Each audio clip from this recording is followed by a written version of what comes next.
Hey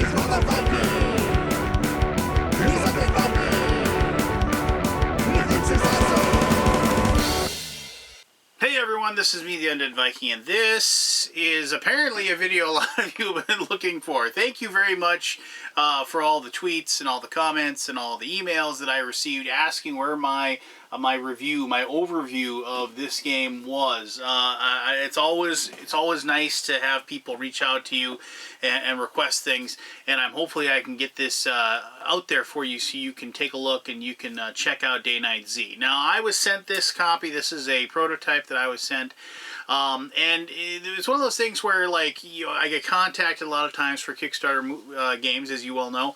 And because of the fact that, like, there's customs and things like that, like, copies of the game don't always show up in plenty of time. I like to have 2-3 weeks to, like, play a game, read the rules, play it several times with my gaming group, play it solo, things like that before I feel comfortable in talking about the game in a video like this. And so this is a situation where I got this game like right as the Kickstarter was launching, and it wasn't the publisher's fault by any means. It was just one of those things where, you can't predict delivery times of games. But I have a real life, and I have a family, and as much as my gaming group loves to get together and play games, I am kind of limited a little bit. And so, yes, I've been playing this game, and I do apologize. I wish I could have gotten this video out earlier, but that's just what it is. So I apologize. And somebody's probably gonna watch this video, whatever X amount of time past this, and that won't matter at all. But for those of you who've been rattling my cage and asking where this video is, thank you for putting my my butt to the fire, so to speak, and getting me on task to get this done. So I appreciate each and every one of you for taking the time to do that. And but regardless, so Day Night Z, as you probably can guess, Day Night Z is a game about zombies. The Z here. But it is obviously a very, very thematic game. It is a very, very much an Ameritrash game, and I say that proudly. This is a game that is scripted with scenarios and is story driven, and it is a cooperative game where people are faced with a great deal of decisions and tactics, strategy, and so forth. And the reason why it's called Day Night Z is because of the fact that there is, like, one of the major components of the game, and I'll get into this a little bit when I talk about the mechanisms, is that it is a game that has days and nights, and depending upon, like, the time of day and certain things, like, you're gonna have certain things happen, like, zombies will be easier during the day, but at night they'll be tougher. At night also you have to run the risk of having this really, really tough hunter zombie come out and just basically rip you to shreds. And so you have stuff like that that go on. That's why it's called Day Night Z. Now, Day Night Z has a ton of rules. If you go online, you can check out the rule book and you can read through that in the beta version.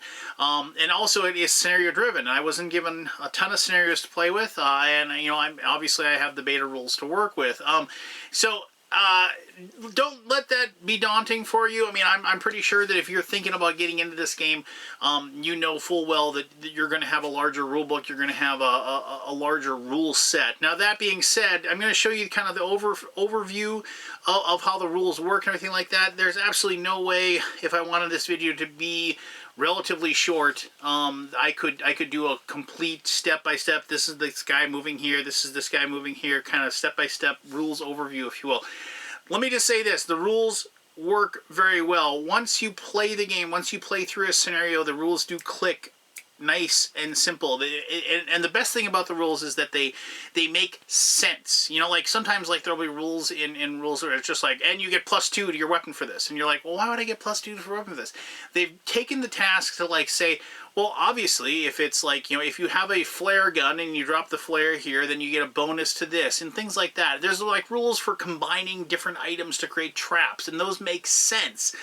There's rules for, like, adding certain modifications to weapons, and once again, those make sense. So, I mean, it's one of those things where the rules, yes, there's a lot of variables, there's a lot of dice rolling, there's a lot of tokens that are going to be out there, but this is my bread and butter. This is the type of game I really love. So let me show you my overview, and I'll go through it. And if you have any questions about the rules or the gameplay, by all means, ask me, I will be happy to answer those as best as I can.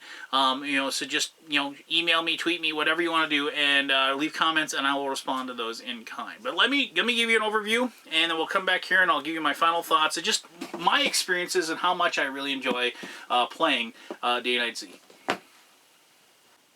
Alright, so here we go. This is Day Night Z. Now, before I dive in, this is a prototype that I was sent, so I'm not going to have any of the cool minis or anything like that. So bear in mind, if you want to take a look at those, you can go to the Kickstarter page. You can check those out. Secondly, as I said, this has a lot of rules. This is a very rules-heavy Ameritrash thematic game. So the chances of me being able to hit on every single possible rule are going to be kind of minute and almost impossible unless I wanted this video to be really, really long. So just keep that in mind. I'm going to give you a good, as I think, a good base of how the game progresses and kind of show you what you're looking at and kind of teach you some of the aspects of when you're playing the game. So, as you can probably guess, because of the fact that it is this type of game, each player is going to get a character. So like here's, Kevin Swift, Shigeru Kenji, Maria Laveau, and Jürgen Olsen. I played Jürgen whenever I played because, well, he's obviously, well, I'd like to think, maybe he's German. I called him Norwegian. But anyway, so each player takes on a role. And, as you can see, that they don't have, like, little specific, like, player abilities or anything like that. However, you can get abilities. I'll talk about that after a little bit. But the character sheets, and once again, this is a prototype. This may or may not be what they look like in the final bit. But the character sheets, they have all the different skills that are up here. So, like, melee combat, fighting, different things, agility, different actions, different perception, things that are going to come into play as you are playing the game. And the number that's associated, you have two numbers. The one number in yellow is the number that during the day. Day Night Z, as you can probably guess, has a lot to do with the time of day and as far as what is going on and what's being affected. And there's going to be lots of references to the time of day in reference to like the threat level, how powerful are the zombies, whether or not the big bad zombie hunter is going to be able to come out. Only comes out at night, thankfully. But regardless, so you have these different stats. So and that's just basically the number of dice, the base dice that you're going to be rolling for any specific action. So you can see Jürgen during the day, he gets 4 dice in a melee and then 3 dice otherwise. Now, the chances of you always going to be able to use those 4 dice or what have you is pretty rare. Because of the fact that there's going to be variables that are going to happen. If you're fighting something that has good defense or, things like that, that's going to lower that down. Maybe you've been injured, stuff like that. Just, they're going to affect that. But that's the base that you start out at. There are locations here. Like, so if you have, like, you can see there's 2 hands here. That's for one, like, either hand as far as weapon goes. If you're using 2 hands, that's where that goes. I'm just going to, while I'm talking here, just so you can see this as well. Each person will get this little backpack card as well. And the backpack, as you search and get items, you'll be placing them in your backpack, and then you'll slowly, and you can see that there's space for a certain amount. Each item, as you get it, will take up a certain amount of space, so you'll be able to interchange and see what's going on. Now, this is like here's like supplies, bullets, and batteries. Now, those are the things you have, and you get little icons here. Let me grab one here. So, like, this would be, for the batteries, and you just place that, to like be able to tell how much you have of those, and you use those up. So, like I said, you're just going to have that, like, off to the side of your player board, just so you can keep track of different stats. Now, you might have noticed these little circle dealies. These are going to be the ones that obviously are going to track the different stats that you have as you play the game. So, this is your health stat. You can see, like, there you can see there's 12, and then, like, that's how many action points you have. So, like, at the very beginning, Jürgen has 12 hit points, and he has 3 action points. And so, as this decreases, and it goes down to yellow, and I'll explain what that means here in just a little bit, but, like, when he gets down to yellow, you can see he has 2. When we get down to here, when he's near death, he's going to have 1. Now, the different colors. Okay, this is very important. So when you are taking different actions or whatever, depending upon the stat that's affected, the dice are going to have, like you can see, there's the 3 different colors. So if you were like in the green, that would be valid. But you can also see, like, here is a hit marker that is green, so that would be valid. And so as you take damage, the dice become less and less effective for you, which is something I thought was really cool, because it would, directly represented, how difficult things are going to be getting for you. Now this over here, this is your stress level. So, like, as you take damage and certain actions can happen, you're going to take stress, and that'll eventually, go all the way down and, like, hurt you as well. And then here we have your infection level. Now, if you get hurt and like, infected by a zombie, you will slowly increase the infection. Now, the infection can get healed. This isn't one of those things where you're bitten and you're done for. As the game progresses, because it has a storyline and things like that, you'll get vaccines and cures and things like that. So that can be taken care of, but it will increase slowly, and then basically until it eventually kills you. And then this right here is your survival points. Survival points are basically like the experience that you're going to be getting as you're traveling through. Killing zombies, escaping zombies, completing tasks are going to increase your survival points. Now, survival points can be used for lots of different things, but the two big things that you're going to be using them for are that you can burn, like here we have like 11 survival points, you can burn a survival point for a test to add a die to your roll. And then that's just, you can do that at any time, but you can only burn one, you can only add one die. You can't, like, I'm going to burn, 10 points and get 10 dice. You can't do that. You can only burn one. So, and in some situations, it really won't help you, because this is a game where, like, you're going to have situations where all the negatives to your action that you're going to be taking will, like, you'll be at, like, -1, -1 dice, to take your action. But you always get one die. But you can't spend a survival point to add one to that one die. So if that makes sense to you. So just keep that in mind. That's just a generic rule. That's a big giant rule. Then you're going to be using survival points for that. The other big thing that you're going to be using survival points for, and I'm kind of jumping ahead a little bit here, but I talked about the abilities or whatever. So these different abilities that you have, you can see that they actually cost a certain number of survival points. So, like, if you wanted to be stealthy, it would cost you that many survival points. And so, as you go through the game and you get done with certain tasks, like as I said, this is an episodic game, like that you're going to be going through.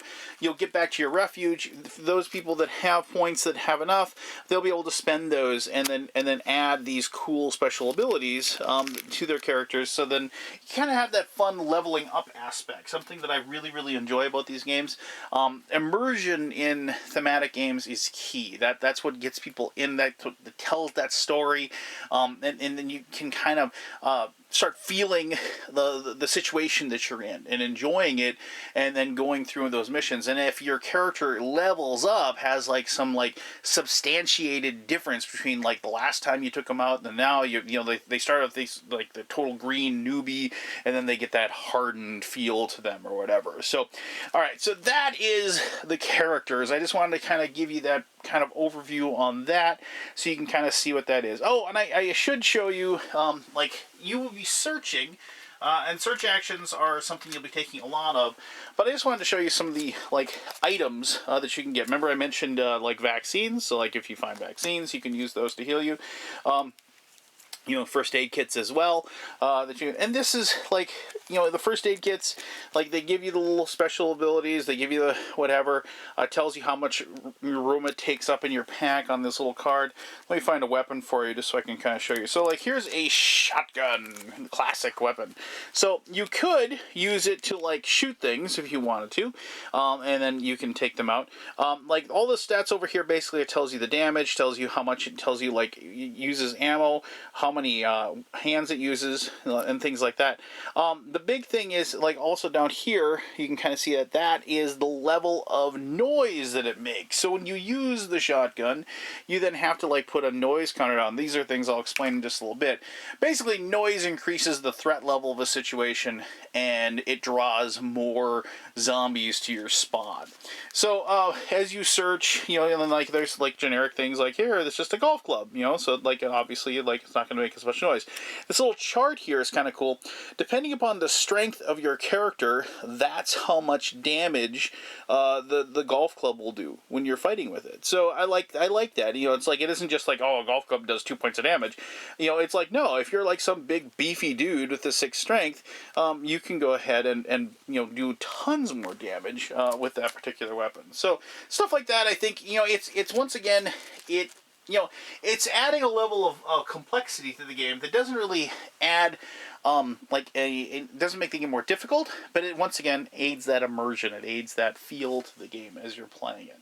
All right, so now, okay, I've shown you the characters, I've shown you the items. Here's the main game board. Now, this might look very confusing, and I fully understand, glancing at it, it is. You know, I remember the first time I saw it, I was like, what's going on? But as you read the rules and you kind of look at the different scenarios and things like that, it does come to make much greater sense. So I have these little markers out for the different characters. I'm not going to mess with those just yet. I'm just kind of putting those off to the side.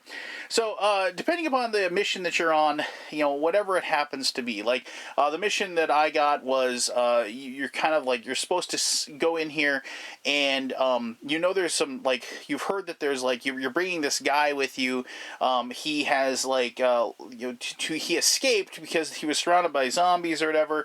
He left his car with his daughter in the trunk of the car with all of the supplies that they have, and he's come to us for aid, and we're going in there to basically, you know, get to that car, rescue her, and get those very, very important supplies. So that was like the scenario, and there's like a bunch of dialogue and things like that where you make choices, and it's like, you know, not so much choose your own adventure, I should mention, but it definitely is like, you know, if the father dies on the way there and you get there, you're gonna have a much more difficult time convincing the girl that you're not there to hurt her because, you know, her father died, you know, and so like, you know, and so there's things like that tell the story and kind of you know, add complexity to the mission. But what happens is that you set up this board, and you will be designated a location, A, B, or C, that you'll be entering. And then you will have like a location that you're supposed to reach. And so the locations are like, you know, here, like this is this fire station, or, you know, here we have this dwelling. And then you can see these yellow boxes are on these spots, and then you're going to be placing these locations if you have to get to that spot on those locations. Now, a couple of things, and this might be a little difficult to see. I do apologize for that. But you can see that there's like these little arrows. And so, like, if this location was here, the way to get into that spot is to be going through the street and getting to that location. Now, as you are moving, you have action points, as I said, that you get to expend, and you just move, like moving here, or whatever is action points. However, you will see that there's these little things that say stop on those. Those are alleyways that you have to actually stop, and then you go through a process of having a possible encounter in those locations. I'll show you some of those encounters here in just a little bit. So you might say, well, geez, it would be easy, you know, just to go all the way around, right? But, you know, it wouldn't be as easy if we just went through this alleyway here. But unfortunately, because of the fact that you have to stop in that location, you might run into something that you don't want to deal with. Now, the other thing is that you have these spots here, which are surprise encounters. Now, so if you have to go through there, and once again, this is all kind of like the planning aspect of like, do we go around it? Do we try to figure out a way? The surprise, when you have them, like you have a situation here where you have a horde of zombies that you have to fight, if that's on there. So, I mean, so these also, and those of course are, you know, hidden until you actually go there and encounter those. And so just keep that in mind. Now, the thing is that once you go into one of these locations, like this fire station here, you then have to go ahead and kind of like, and you could put this on top of this if you want to. Most likely, if somebody enters a location, the other people haven't entered it with them because you're all kind of moving independently. So you're going to set this off to the side. Due to the size limitations, we're going to have to just, you know, put it down in front of you here. But you do have to like go ahead and set up the different this location. And so you can see, so you're going to use like tiles 2A for the parking, 1A for the offices, and 3A for the changing room to set up the fire station. So let me get those tiles. Alright, so here are like the 1A, the 2A, and the 3A tiles. Now, it might be tough to see, and admittedly it's going to be very tough to see, but you can see that there's a little entry over here, this little tiny green border there. Remember, this is a prototype. I'm assuming this will look better later. And here's like this little blue here. So the green is the entry, the blue is the exit. And so then you have to set these up. So here's the green on that side, and the blue's over here. So when this gets set up, what happens is you go ahead and place it like so. And so then, oop, that's not right. Here, let me find my green side here. Oh, there we go. So you would set up the board like so.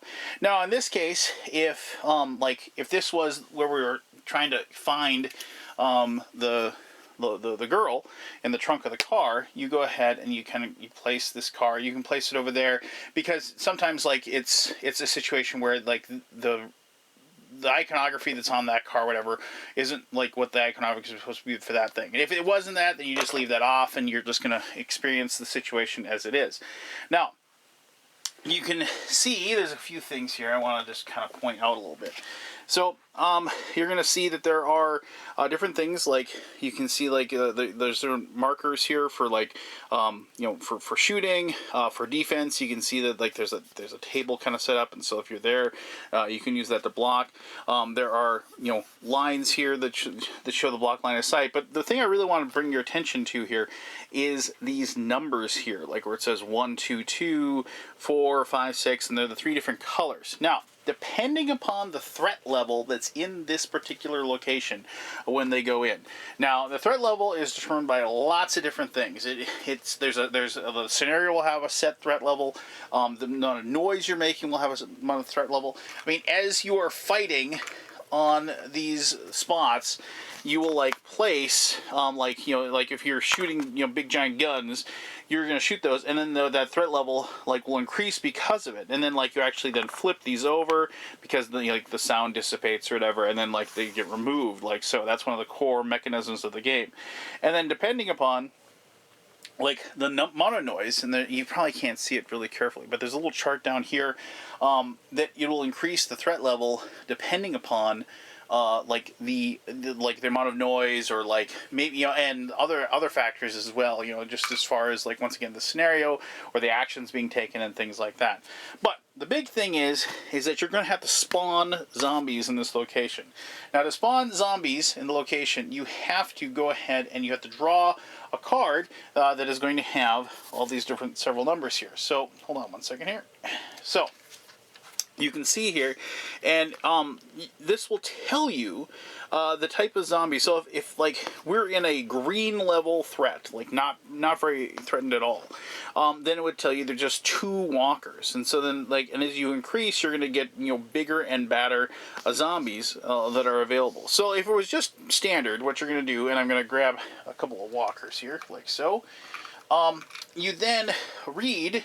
So since there's going to be 2 walkers in here, what you're going to do is you're going to look for the green one, which you go ahead and place that there, and then the green 2, which is there. And so that's how you are going to spawn zombies in different locations. Now, zombies can show up for other reasons as well, but that's how these cards work. And I like how they're different color coordinated as far as the different levels of the situation and everything like that. Now, you might be wondering, well, how tough are zombies? Well, let me go ahead and grab these cards over here. Now, these cards over here are the different types of zombies. Leaders, crawlers, hulks, roamers, hunters, howlers. So, and the hunter is the biggest, baddest guy here. But, so you have these different types of zombies. So we're just dealing with, standard roamers. And these are just, pretty straightforward as far as zombies go. Just you need to go ahead and shoot them in the head and be done with it. But as you increase the difficulty, like you can see, like, these have no defense against melee or range. But like you get to a howler, and they have like a -1 to both of those. And like the amount of space, like these can only move 2, they can move 4.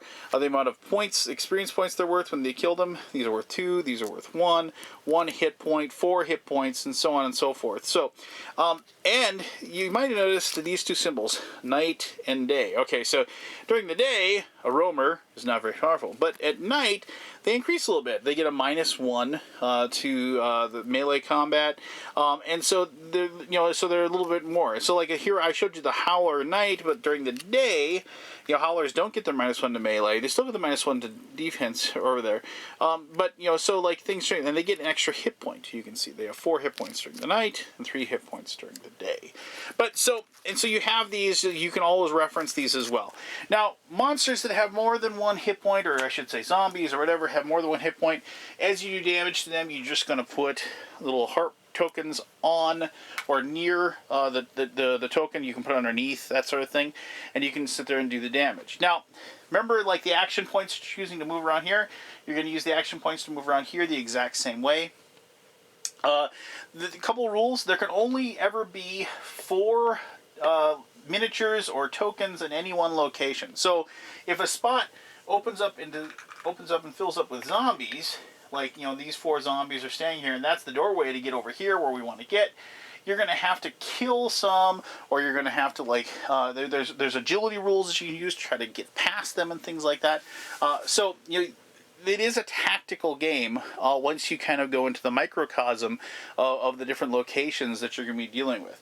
Now, combat, as you can probably guess, is just going to be worked on a dice type of situation. And so you just go ahead and you're going to roll dice, and you're going to see, like how much damage you do. The hit marks, like you see here, will as long as you are like the color matches up, you will do damage. These marks here are for like the special abilities that certain weapons have. Here, I'll just like a lot of the handguns or whatever. Like here's a Magnum 44. If you use to get a special ability, it does a pierce. Like so, and pierce means that it totally it doesn't take any of the the toughness, the damage resistance of the creature into effect when it does its damage. So you can use the dice you roll for that aspect. When zombies attack you, they are looking for these particular reactions here. Now, if they get one with a sound, that means that their attack makes noise, and you increase the noise and the threat level in the room for that purpose. If you get this, that's bad. That means that you're looking at infection, and so you're having, and so then of course you have the possibility of like that ongoing effect of your body breaking down and you're turning into a zombie type of thing. So now, the players are going to go first. That's something I should have mentioned. I apologize. But one of the things is you do have a leader. The leader will have this token.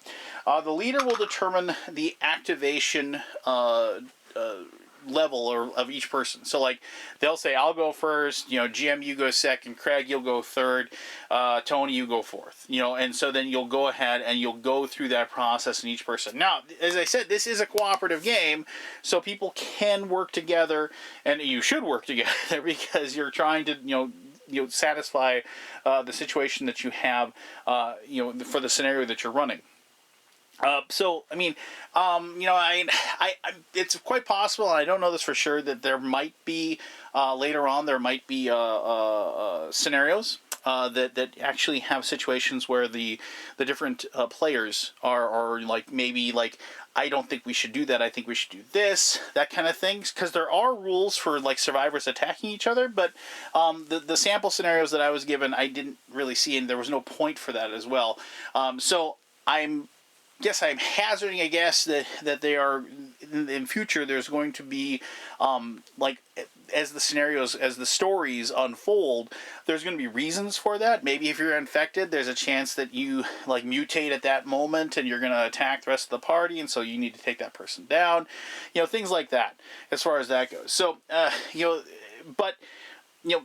the idea is it is cooperative. You are all going to discuss. You should go first. Get over there. Try to take that out. Then you'll go, and then you'll do that. I think the big reason for the activation chain is so that you have to make your decision at that time, and you can't change it up later, if that makes sense. So you have a situation where, you know, you're saying, okay, well, you're going to go, then I'm going to go, then you're going to go, and, you know, and so forth. And if something bad happens with the second person, and, you know, and they need the fourth person to come over and heal, but they can't do that. The third person was already picked.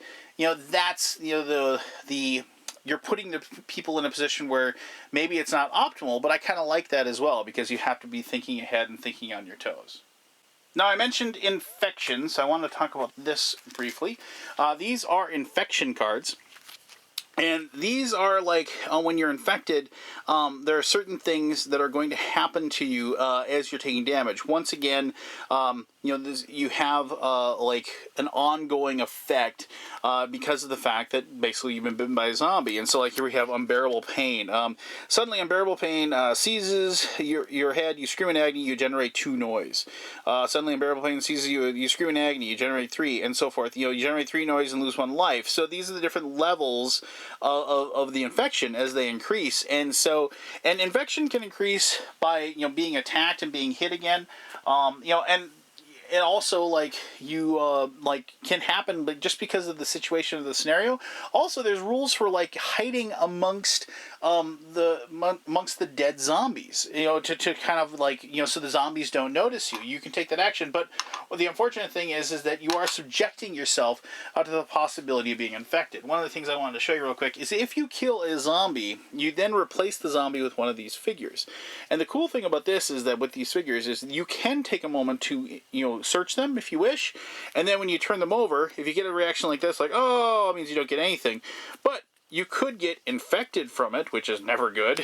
But here you can like, you can get supplies from those situations, and so the cool thing in bullets, and so other different things as well. And these are obviously chosen randomly and placed into those locations as well. A couple other things real quick. I wanted to show you these. Now, these are these different, like you know, they're considered to be like encounters, or they're like experiences, if you will. And I apologize, the print's probably pretty small. I'll try to show you one here. So here is the card Windows Display. Okay, and so you can see this like little traffic cone, traffic lights here. All right, so that is the level of threat that you're currently in as far as the threat level goes. And I'll talk about threat level in just a brief moment here, but I just want to show you this. So if you're in green, nothing happens. You just you lose your action points, but you're going to anyway because of the fact that you draw one of these when you're done with moving action points and you're on the streets. And nothing happens, like you're basically there's no encounters in the spot you're at, or when you go into the alleyways, which you have to drop all your action points anyway. Now, in a yellow or red, and I'll show this here. So it says, you step in front of the window display where a group of reanimated corpses lust after you behind the thick glass. You walk away relieved of not having to fight. Then you hear a loud crash, turn around, and basically the monsters come out. So then it tells you to draw a certain tile, and then you're going to go ahead and have to fight these zombies. And this is something that's just going to happen randomly as you patrol the board. And this, once again, adds to the immersion. It adds to the idea that this is this bleak, zombie-filled city where you have to deal with, like, all of this horribleness that is going on. And I like that as well. Now, I apologize. I was going to talk about this. So, and once again, might be difficult to see, but basically this is your threat level. As it slowly climbs, you're going to go ahead and, like, you go 1 through 15 in green, and then you go 1 through 15 in yellow, and then you're into red. Now, the thing about, if you get into the red threat level, there's no way to reduce that. You're in the red, it's done, your goose is cooked, so to speak. However, as long as you're still in green or yellow, you have the ability to lower the threat level. You can do so, by basically just, being quiet, taking a moment, like letting the zombie crowds disperse, that sort of thing. And, but the thing is that, and this might be difficult to see, but there are red letters. So red 5, 10, and 15 15 on green, and then 3, 6, 9, 12, and 15 in yellow. Once you hit those red levels, you can't go back below the red levels. So this is one of those things where it is a timed game. Once again, the time of day, because at night, threat level increases at night. It just happens.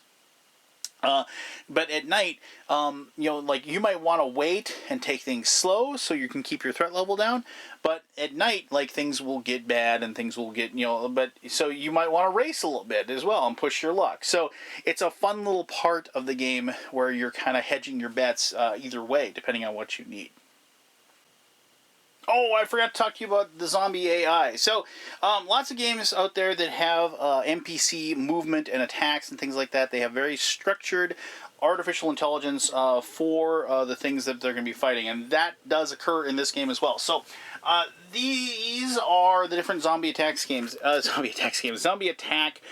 cards, and depending upon what's going on, they will have different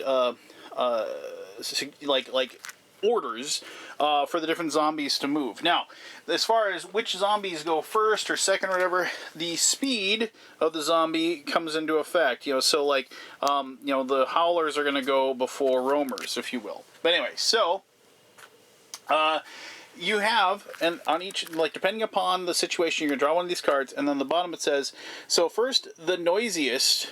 It'll move to attack the noisiest. Then, if somebody has a light source, then less stress, and then random. So then you're just going to go ahead and, okay, who is the noisiest? Does somebody have a light source? Who has the least amount of stress? Oh, we all have the same amount of stress? Okay, then it's going to randomly move towards an attack. So I do like those as well because they're not all the same. They have different effects. They can have all kinds of different things. They can advance threat. They can do, let me see if I can find one that has the advanced thing. Yeah, right there, with the little thing with advance right there. So it has certain things. They have certain things where they incur special abilities, zombie excitement. So there's all kinds of different, and you don't get to see these. You draw one from the bottom of the deck, so you don't know exactly what you're going to run into or what you're going to deal with when you draw that card. All right, so one other thing here, and I'm just going to show you this, and I hope you have a good idea of how the game is played. You can download the rules, which I do suggest that you do.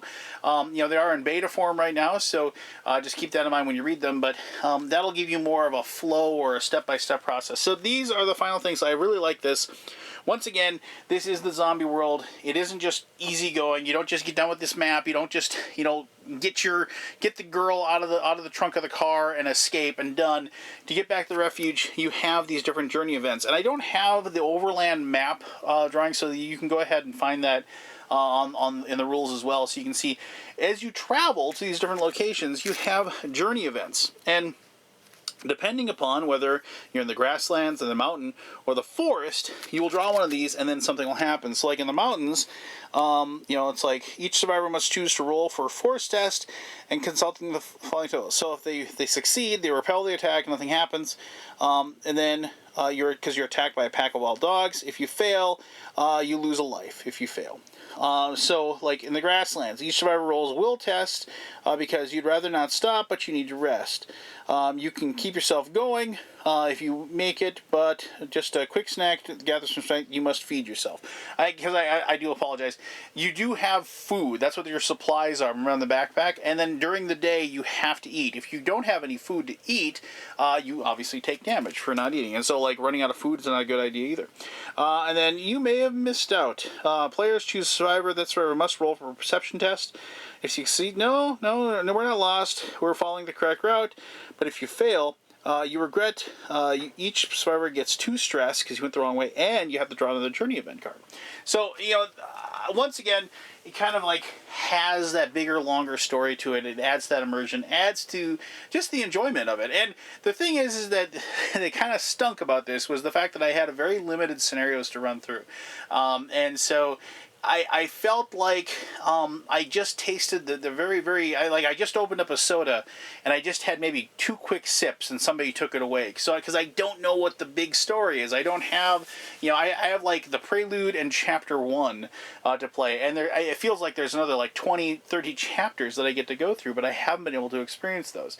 So, that's this whole thing where it kept me interested, it kept me moving, it kept me rolling, and I had a lot of fun with it. But let me tell you more about all of that and a little bit more about the game and other things in my conclusion. All right, thank you very much for sitting through that. I hope you have a good grasp of the complexities that are entailed in this game. Now, when I say complexities, I know I said the game does, snap together. Yes, the game is complex. You're going to be looking at, okay, you got to make sure. I remember the first time I ever played Arkham Horror, like all of those rules and everything. Okay, did we check this variable? Did we check that variable? Did we check that variable? Okay, this is what happens. I remember like saying, oh my gosh, but after you've played games of this type, of that type, and things like that, games like this kind of just, they click better for me. Now, I would never suggest this to be the very first, designer board game anybody owned. This would be way too out there, for you. But if you are an Ameritrash person, if you aren't daunted by that giant rulebook, I think you're going to really like this. Now, more to the fact, what do I think of the game? Well, as I said, immersion is key in these types of games. Tell me a story. Tell me a story that I care about. Give me characters that I actually, give a dang about. Have me grow that character and and experience different things. And, I didn't show you any of, the dialogue, basically because I didn't want to have spoilers as far as the scenarios I had. But, the choices that you were put up against as far as the spoilers, do you murder other people just to keep, so you can have their supplies, so you can survive? Do you trust the other survivors you run into? Do you go in guns blazing? They are weirdly moral predicaments. Now, you can take that as it is and just do it factor it in objectively, 1 + 8 + 3, that's what we should do kind of thing. But if you allow yourself to actually embolden the theme of the game and envision that world and envision that what's going on, I found that my friends and I, when we played it, we definitely got into it. We got into our characters. We came up with I'm assuming they'll have backstories and stuff. I don't have any of them, but we came up with weird little backstories for our characters. Not in depth, long, soliloquies or anything like that. But we had roles that we played, and we actually felt the need and the pressure that they were under. Now, what it comes down to is this with a game like this: is that does the game do a good job telling the story? Does the mechanics meet the theme? Does the theme present itself in a way that you aren't obscured by all the minutia and you can't enjoy yourself? And I can tell you flat out, the Day Night Z, like I said, it's gonna take you a session to kind of understand what's going on and feel it. But once you do that, and once you continue on with the campaign and the story, the traveling, the going to the different objectives, the encounters in the city, all those things together, when you get done with the session, you just feel strangely energized, and you feel good. And losing definitely isn't losing. You might have something bad happen, but it just propels the story in a different direction. And then of course that adds to the fact that, okay, let's go back and play it and let's win it. And let's go and propel the story in a different direction. I like games like that, and I like things that happen like that. And if you like this type of game, you're going to really, really, really love Day Night Z. So there you go. That is Day Night Z. It is a heck of a lot of fun. I think that you'll enjoy it if you like zombie games, if you like thematic games. I think you're really, really going to like it. Again, if you have any questions at all about the game, please ask away. I'll be happy to answer those as best as possible. Thank you very much for taking the time to watch this video and for your patience in waiting for it. And until next time, I'm the Ed Ned Viking, telling you to have yourself one heck of an awesome day. All right, bye-bye.